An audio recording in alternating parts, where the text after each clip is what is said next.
एक और news channel के वेबसाइट पर लिखा हुआ था कि ये फिल्म झेलने लायक नहीं है। तो भैया, झेलने लायक तो तुम्हारा न्यूज चैनल भी नहीं है ना? फिर भी आ जाते हो ना चिल्लम चोट करने टीवी पर, वो भी हर रोज। चाहे कर लो कुछ भी करना, हमने नहीं सुधरना है। तो नमस्ते, आदाब, सत श्री अकाल and a warm welcome to all to the second episode of the radio man show, जहां हम लेते हैं खबरों की खबर। As you all know, show का माहौल बनाया जाए, डीजे वाले बाबू मेरा म्यूजिक बजाया जाए। Radio Man, the Radio Man Show. With me, Shumanto Ray.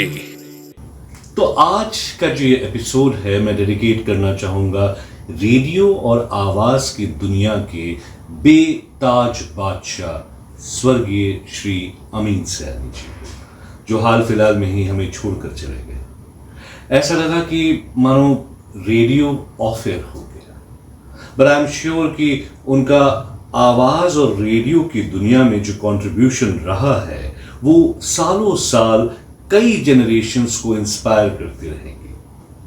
तो लेके उनका नाम, let's come back to my असली काम। Today we are going to start with Amazon prime release Dharmatic entertainments का नया creative love story.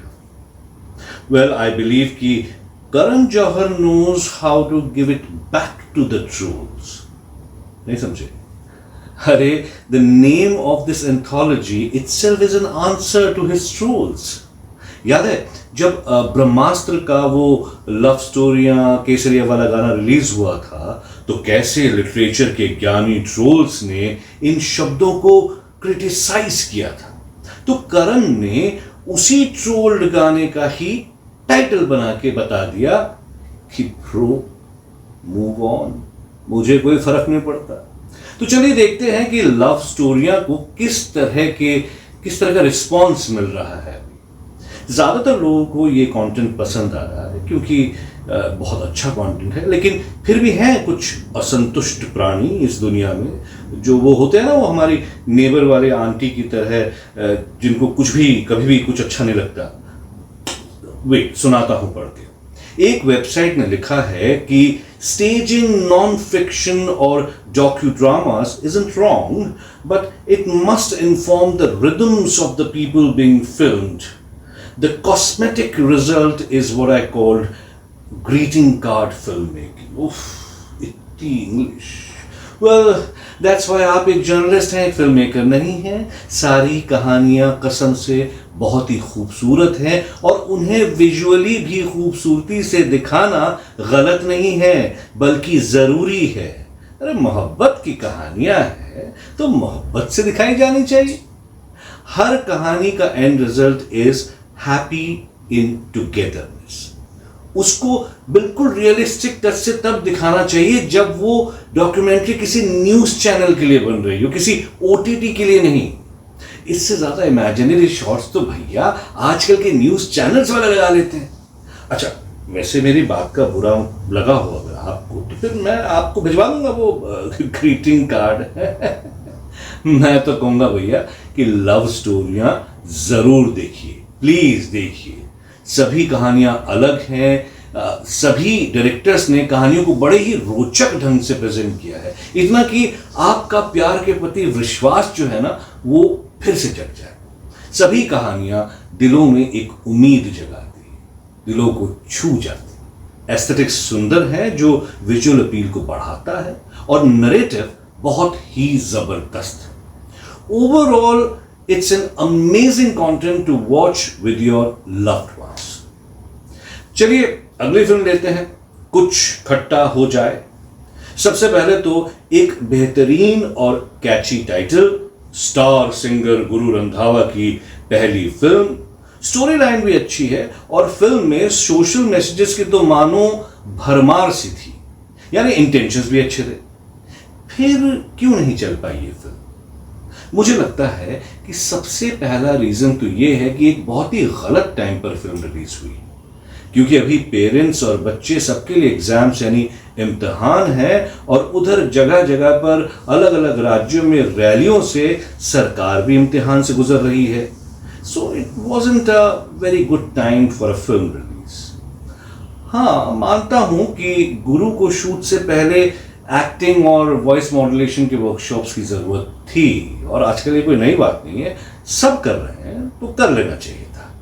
Director Ashok का एक्टर्स और एडिटर के साथ कुछ लैक ऑफ कम्युनिकेशन सा नजर आ रहा था मुझे. पर आई डोंट थिंक कि जिस तरह से सोशल मीडिया और रिव्यूअर्स ने इस फिल्म की धज्जियां उड़ाई हैं उसकी कतई कोई जरूरत थी. एक अखबार ने लिखा कि एक्टिंग में नहीं होती ऑटो ट्यून. भाई साहब, अब इतनी भी नहीं हो रही. हमारे इंडस्ट्री में कुछ एक्टर्स और एक आध तो सुपरस्टार्स ऐसे भी हैं जो कई सालों से एक ही एक्सप्रेशन और एक ही सुर में बोले जा रहे हैं, फिर भी चल रहे हैं. अरे भाई, लड़का नया है, थोड़ा टाइम दो, ही विल डू बेटर. एक और न्यूज चैनल के वेबसाइट पर लिखा हुआ था कि ये फिल्म झेलने लायक नहीं है. तो भैया, झेलने लायक तो तुम्हारा न्यूज चैनल भी नहीं है ना? फिर भी आ जाते हो ना चिल्लम चोट करने टीवी पर, वो भी हर रोज. तो फिर हम कुछ कहते हैं क्या? खैर देखिए, फिल्म देखनी है कि नहीं देखनी है और देखनी चाहिए कि नहीं देखनी चाहिए, ये फैसला आपका होना चाहिए और किसी का नहीं. और दूसरे मौके का हकदार तो भैया हर कोई होता है, ये तो आप भी मानेंगे. आपको भी मिलना चाहिए दूसरा मौका. अन्य ट्रोल समाचारों में तो ये है भैया कि रिसेंटली सलमान खान का एक एयरपोर्ट वीडियो जो है वो वायरल हो गया, क्योंकि उसमें सलमान खान का पेट थोड़ा बाहर नजर आ रहा था. अब भाई का पेट क्या बाहर आया, नेटिजन्स अपने हद से बाहर चले गए. एक ने लिखा, पेट आ गया है भाईजान. अरे भाई, उनका अपना ही पेट है, किसी से किराए पे नहीं लिया, तो उनको तो पता ही होगा. एक और ज्ञानी लिखते हैं कि सलमान से ज्यादा तो शेरा फिट लग रहा है. You see, I don't see a point here. Shera Salman का बॉडीगार्ड है तो उसे तो हर हाल में फिट रहना ही होगा ना. एक ने लिखा कि लुकिंग लाइक अ धर्मेंद्र. वाओ, तो तू क्यों यमला पगला दीवाना हुआ पड़ा है भाई, और धर्मेंद्र जैसा दिखना शान की बात है. और क्या पता सलमान किसी पर्टिकुलर कैरेक्टर के लिए प्रिपेयर कर रहे हो खुद को, पर तुम जो है ना, ये हो ये, चाहे कर लो कुछ भी करना, हमने नहीं सुधरना है. पेट से मुझे याद आया कि मेरे पेट पूजा का टाइम हो गया है. तो मैं मिलूंगा आपसे अगले एपिसोड में, इसी शो में जिसका नाम है द रेडियो मैन शो, जहां हम लेते हैं खबरों की खबर, एज यू ऑल नो. तो मिलना मत भूलिएगा. अगले मंडे मैं फिर से मिलूंगा आपसे इसी चैनल पे. तो इस चैनल को सब्सक्राइब कीजिए, इस वीडियो को लाइक कीजिए, इस चैनल को अपने दोस्तों के साथ, अपने फैमिली के साथ शेयर कीजिए, व्हाट्सएप का कुछ सदुपयोग कीजिए, है ना. और हाँ, अगर आप इस शो का इंस्टाग्राम हैंडल फॉलो करना चाहते हैं, मैं तो कहूँगा प्लीज कर लीजिए, बड़े अच्छे अच्छे कंटेंट मिलते रहेंगे उसमें भी आपको. तो उसका इंस्टाग्राम हैंडल है the radio man, that is THERAYDIOMAN, the radio man. So please follow and see you next week. Ciao. The Radio Man Show. With me, Shumanto Ray.